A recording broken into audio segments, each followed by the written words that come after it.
Welcome to the Sideline, your sports podcast for all things in Doral Academy sports. I'm Coach Willie Viruet, and today we have an incredible special guest for you this episode.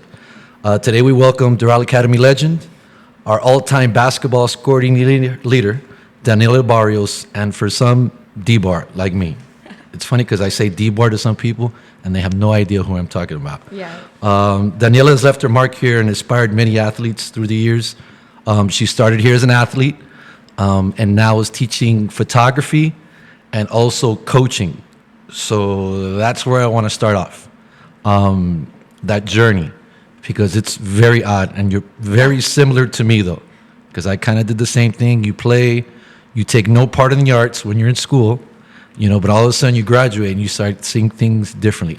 Talk about your journey. First, like just as an athlete where you came and practice every day to your transition here to a teacher / coach. Yeah, so I started playing basketball at a really young age. So I was like about 6, and that was my entire life. I played through middle school, through high school, all here at Doral. Definitely had nothing to do with the arts. That was my sister's field. You taught her. So that was her thing. Never mind. I always knew that I wanted to be a coach. I was never sure if I wanted to be a teacher or not. I think I had the idea, but once I was in college and after playing for 2 years, I knew that I wanted to make that switch. Never did I think that photography was going to be my way in, but I mean, I was able to get the opportunity and being around it, and I took the classes here and everything, so it was a weird transition at first, but it's been fun. And now coaching too, because now you're not only teaching, but you got to also kind of be able to manage your time as a coach too. How's that, man? At first, it was not too bad because I didn't have as much of a responsibility, I think, starting off. They didn't give me too much responsibility. I think as the year has gone on coaching, I wanted to take more responsibility and be a little bit more involved. So watching film and figuring out time in class and managing that has been a little bit more difficult this year because I've taken on more of a role, I would say. But it's not too bad. I kind of want to transition into your playing days first, because when I got to the school, I've been here 15 years, you know that? Yeah. And I've kind of seen a lot of athletes through the year, and you were one that I saw a lot. I don't think a lot of people know that you were the all-time leading scorer here. No. And I know there's a lot of discussion as far as the exact numbers, because we have max preps, and max preps is always missing some games. But we have a total for 5 years playing on the varsity of 1,750 points. And I kind of want to go through them. I know they're not exactly right, but I kind of want to go over them. The first was your 8th grade year, where you had 284 points. You scored 10.9 per game, and you played 26 games. Yeah. All right, as an 8th grader. As a freshman, you scored 309 points. You averaged 10.3 per game, and you played 30 games as a freshman. As a sophomore, 302 points, 11.2 per game, and you played 27 games. Junior year, 364 points, 13.5 per game, and you played 27 games. And then finally, your senior year, you had 274 points, 12.5 per game, and you played 22 games. You slacked off your senior year, girl. What's up with that? That one's missing. That one's missing. No, but that's crazy. Yeah. That's just sick. And I remember you playing as an 8th grader.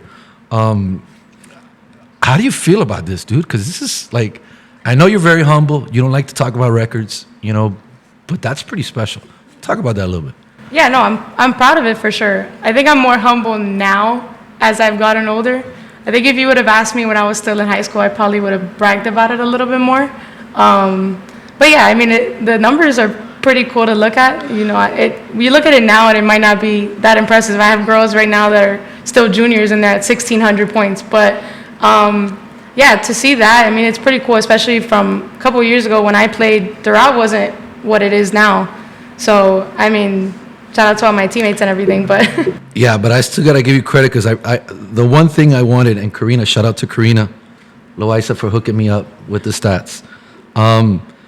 Games played, like you were playing. Yeah. I mean, I know your senior year, I think you played 22 games, which I think was your least, but against the stats were all messed up. Yeah, those like, are a that's couple games. impressive. Yeah. Like, to be able to play so many games at a young age, like, you should be proud of that. Yeah. You know, they don't do that anymore. It's like, I'm always seeing kids always hurt with something or always in the training room. Like, that's cool as far as being able to do that and accomplish that as an athlete. Yeah, I mean, especially being able to start in 8th grade. I remember when I was in middle school, Doral hadn't switched to the middle high. I think my 8th grade year was the year that they started counting the middle school, and we became that bigger school. So I got the opportunity to start early, which was great, and I think that kind of set the tone for my entire high school career. There's no missing games. That doesn't happen. You can't beat that. For me, it's like, you know, an athlete that plays every day and is ready to play is really, really important. I don't think we get that nowadays. It's like, you know, with all this stuff going on and even the rosters being so huge sometimes, you know, it gets a little crazy. All right, let's transition now over to La Familia. Again, when I first came here, like, one of the first people I met was your dad. Yeah. You know, and he was coaching, he was helping out. And he used to bring his whole family to the game. Like, mom, coaches, dad was coaching. You know, dad and sister was coming, both sisters. Both, yeah. Abuelita's coming, your cousin comes, your aunt comes. And then you have this little section, the Barrios corner. You know, your family's been so supportive of you and all your sisters. Yeah. From the outside, it's really special to look at. How about you? I mean, back in the days when I had Tuti, you know, I was able to get to know her better and stuff, and it just kind of justified what I saw from the outside with you guys. Talk about your family and how they've supported you through your journey. Yeah, no, my family is extremely close, and when I mean my family, it's, you know, we're a family of 5, me, my 2 sisters, my mom and my dad, but I mean, you know, my family comes with about 30 more people, like 20 cousins, all my tias and tios. No, they're so supportive. At every game, it could be the most boring game, and there was 20 people in the stands. So it always felt full. Any decision that I've made and any route that I've taken, I mean, they've always been there. When I played at Kaiser, driving to West Palm Beach for the weekend, it was the same thing as if you would have come here to Doral. It was still 20 people in the stands, whether I was playing, whether I wasn't playing, and that didn't matter. And then coaching now too, my grandma's still at the game, my cousins will come out every now and then, my mom's always here, and then my dad, you know, is involved still, so. Your dad he's not too far. No. Like, he's not too far. Let's talk about that a little bit, about being coached by your dad. I don't think people understand how difficult that is, that you're being coached by your dad, and vice versa too. Right. You know, I go through with my kid, and there's a lot of those talks, you know, after tournaments, those long drives, you know, back home. Yeah. You know, when you go up, drive 10 hours to go to Atlanta, and then you got to drive back down, and there's only so much radio you could listen to. Exactly. You know, how has it been, you know, working with your dad, having your dad coach you until, you know, you stopped? Yeah. Like, that's impressive. Talk about that a little bit. I mean, there's that stigma of, you know, the coach's daughter. It can be two extremes. You know, there's the coach's daughter that's like, oh, she gets whatever she wants. She could do whatever she wants. And then there's what I got, which was, no, you're the coach's daughter, so you're going to be made the example of. Like, I could be doing nothing wrong, but if somebody had to be made the example, it was going to be me. So it was like that standard of, you have to be great because you're my daughter and I'm the coach, and that's how it's going to be. So getting that from, my dad coached me from when I was in 5th grade. He wasn't the head coach. Wasn't the head coach for me until I was a senior in high school, but I mean, that didn't matter. Like, he was on me and pushed me every day. And I mean, that made me I played for a lot of different coaches with travel ball, and then when I went to college, but I was able to be coached by anybody because nobody coached me harder than my dad. He would build me up, but I was humbled if I needed to be humble. You know, you don't see that a lot. I mean, that's for sure. I mean, I remember being in 8th grade and be like, I want to play at UM. My dad's like, you're 5'4", you're not fast, like, it's not going to happen. And that's what people need, I think, and that's what we're missing nowadays is like, no, this is the reality of things, but I mean, I was pushed hard every single day. I knew I had to do more because I was the example. But my dad's also my biggest supporter. I've learned so much from him. And then now being able to coach with him, it's a lot of fun because we could talk about things a little bit differently. When he coached me, it was a lot of back and forth. We would argue in the car on the way home until we got home, and Mom was like, we're not talking about basketball anymore. had to cut us off. When did you know you wanted to coach? This is not easy. It's not. This is a whole nother level. You know, it really is. There's a lot of time involved. Yeah. The pay is pretty weak. Yeah. And most people are like, oh, I have a kid here or something. Why are you doing this? Like, why? I think I always knew I wanted to coach. Part of it too is being like that coach's daughter thing. I was always around my dad and the coaches. They'd have meetings at my house. I was always like around it. And then in high school, I mean, obviously I wasn't really thinking about it. When I went to play at college, that's when everything kind of changed for me. My sophomore year, I didn't really play much, and I was on the bench a lot. So I sat next to my assistant coach every single game.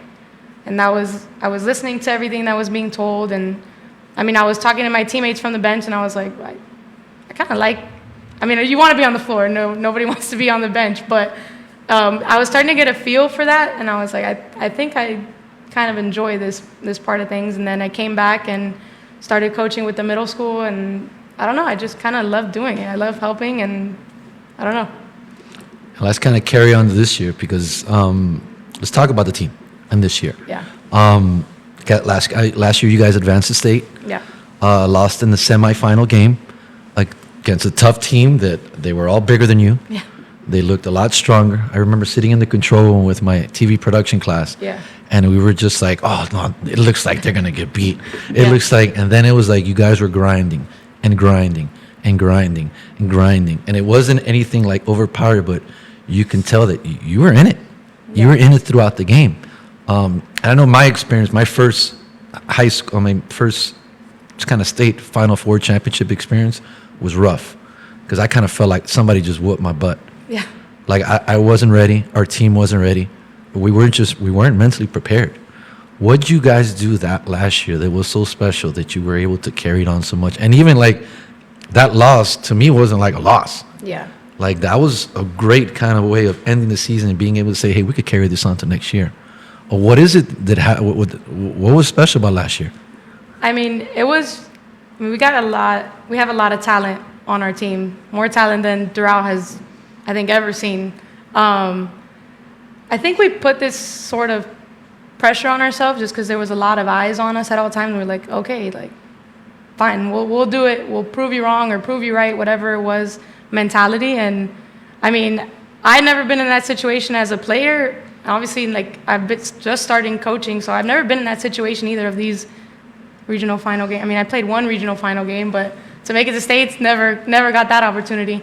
I mean, the girls just bought in, and Allison's a great coach. I mean, it starts with her. Her resume is remarkable. Yeah, that leads me to the next thing. How has it been working with Coach Bustamante? Like, obviously, high school, I mean, I didn't know much about her, but I know every coach in Dade County. I go up to the nose girls basketball, Yeah. comes up to me, and they're like, do you know who that is? I'm like, yeah, that's Coach Bustamante. Like, but do you know who she is? Like, she was a baller.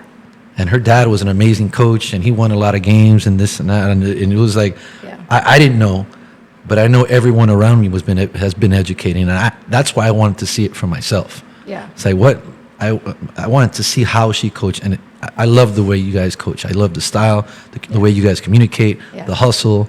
You guys are fearless, especially on the defensive side. Like, is it something Thank that you. she preaches, or you guys do as a group? And how is it working for her? I mean, working for her it's been a blessing, honestly. When I started coaching, it was a rough patch there for a second. But her demeanor and everything about her was just completely different. It was a different mentality across the board. So just being able to stand behind her every night and watch what she does, it's like you learn so much, and that's a blessing. And the girls respect her. You can't not respect her. I mean, everything that she's done. You walk in the gym anywhere, and everybody knows who she is because, I mean, obviously I wasn't around when she played, but like girls basketball, she was one of the top people in Dade County. But I think they just follow with what she preaches. Thank you for saying our defense is good. I don't know. I think that's one of our I think we're better offensively, but yeah, that's been more of a preaching thing this year is defensively, especially since, when Angelina got hurt, we know we had to fill that spot because she was such a defensive-minded person, played so hard. But yeah. And how has the team handled Angeline? I know another great player. Yeah. And I know she played different sports. Yeah. You know, I saw her throw a javelin about 70 yards one time, and I had no idea who she was. And I was like, "Whoa, who's that?" And then and then they told me, "No, she's a basketball player." And then she was going to Doral, so I was like, "Wow." How has it hurt you guys not having her in the lineup this year, and has it given an opportunity to someone else to step up? Yeah, it's a mix of both.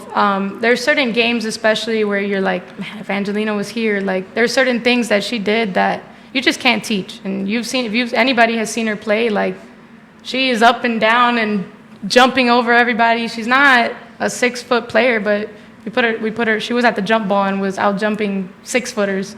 Her style of play is just something that you can't teach, and that's what we miss for sure.